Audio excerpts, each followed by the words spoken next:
to Ask the Patient Advocate podcast, where we will discuss all things related to navigating your health. I am Dr. Elena Borrelli, and I'm so excited to talk about such an important topic of private patient advocacy. Managing your health and navigating the healthcare system is challenging, but it's a lot better when we go through it together. Welcome back to a new episode of Ask the Patient Advocate podcast.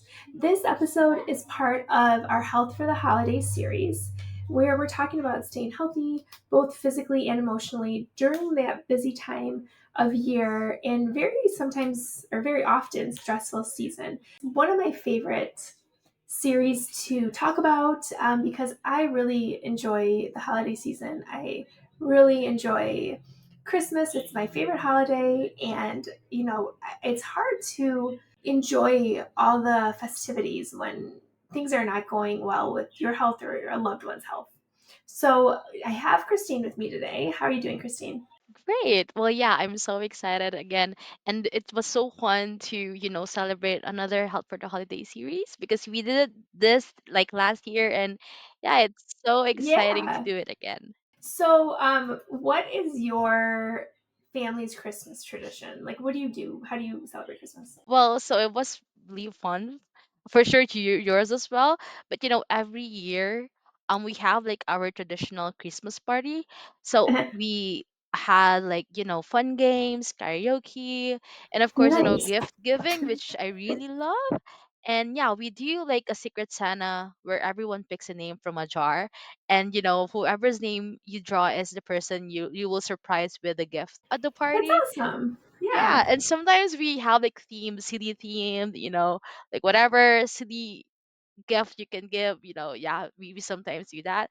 And yeah, and one of my favorite part was with the kids because our Hmm. niece, nephews, and all the little ones, they hung their socks with their names on them in the living room Okay. before, they sleep.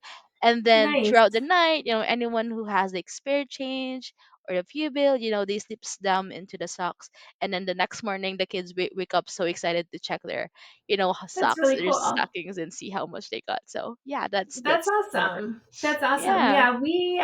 Yeah, we have so many traditions that we've done over the years. I feel like some of them I kind of pulled from my childhood, and then we've made some new memories too. One thing that we do is my sisters and I get together with my mom and all of our kids as well. And we do like Christmas cookie making, probably like the week of Ooh, Christmas. yeah. However, I'm not a very big baker. So I tend to do more of like the tasting versus the baking. Same. But luckily my daughter loves to bake. So at least she sort of like takes my spot and is really good at it. So but it's fun to get together and just, spend time with loved ones and so forth. And I think that's why this topic today that we're going to talk about is so important, because when you have a loved one that's sick in the hospital or even at home, you don't get to really feel like it's a magical time of year or really celebrate it, because it's different. Yeah, So exactly.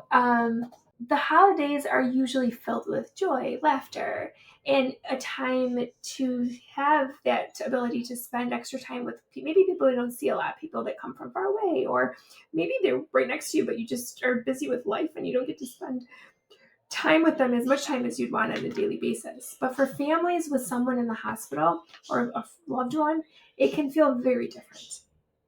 And so today we're talking about how to find connection and care when your loved one is in the hospital during the holidays. Many people feel torn between wanting to be there for their loved one and trying to hold on to some sense of holiday normalcy. But as we'll discuss, there's ways to make it meaningful even in the midst of hardship. That's totally right. Now, Dr. Borelli, when someone we love is, unfortunately hospitalized during the holidays, the emotional toll can be, enormous, right?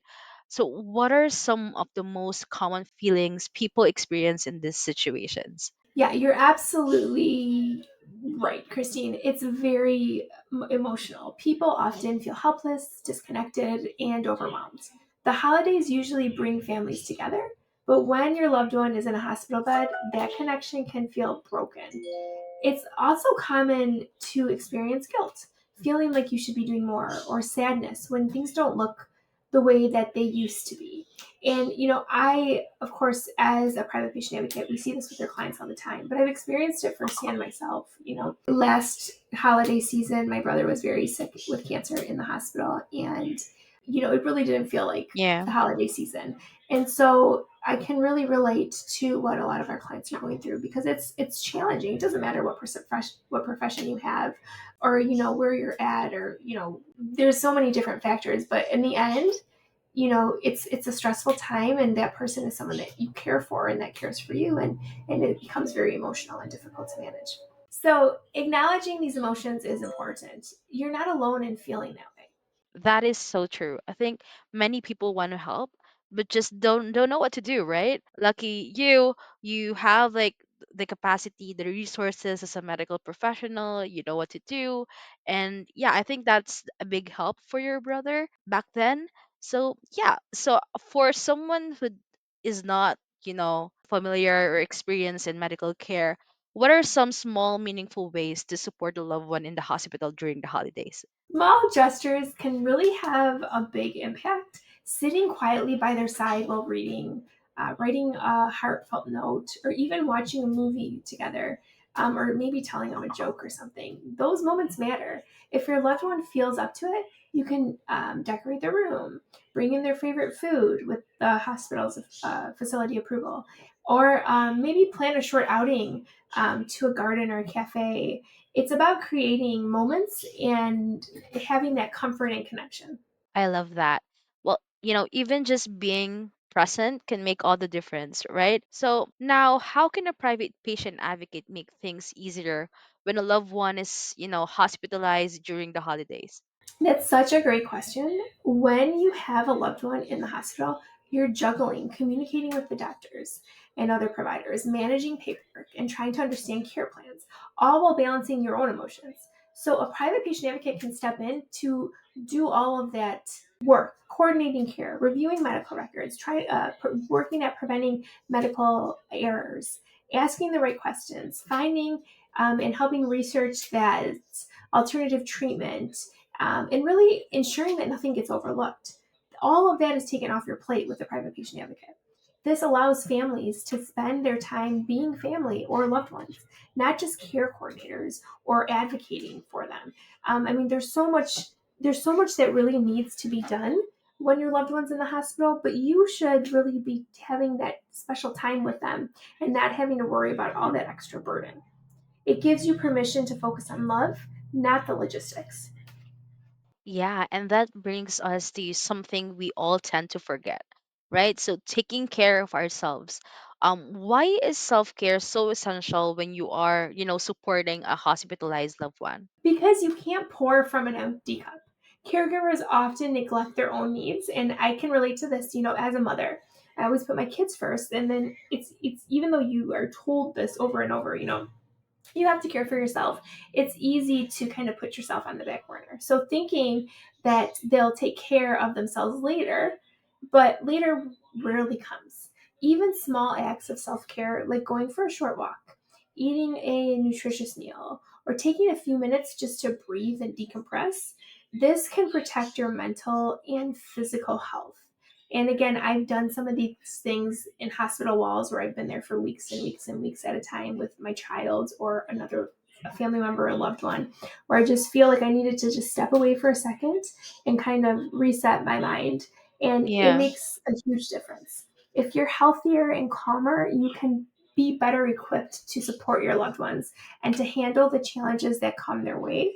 It's truly a game changer. That's such an important, reminder. So, Dr. Borelli, how can families find meaning or, even joy during the holidays when things feels so different? It starts with, I think, shifting expectations. The holidays don't have to look the same every year. Sometimes meaning comes from simplicity, holding a hand, sharing a prayer, or expressing gratitude for moments of connection. Focus on what you can do rather than what's been lost. Even if it's not picture perfect, it can still be deeply meaningful.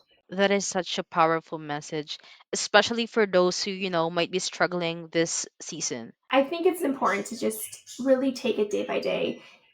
Don't take any time for granted. Your loved ones will appreciate you being available, emotionally available, and you don't have to talk to them, you don't have to fix them. Just being available for them is going to be huge. Have a private patient advocate assist you and take that burden off of you so that you can enjoy that holiday season with your loved ones. Very well said, Dr. Rarely. Well, so for anyone looking for help for themselves or their loved ones, there are so many ways to reach out to us. You can give us a call at 947-517-8395 and book a consultation. Thank you, Christine. It's been a pleasure as always. I hope this conversation helps our listeners feel more confident as they navigate their healthcare journey. Have a great day. If you have a question for Ask the Patient Advocate, email advocate@pathwaypa.com. Managing your health and navigating the healthcare system is challenging, but it's a lot better when we go through it together.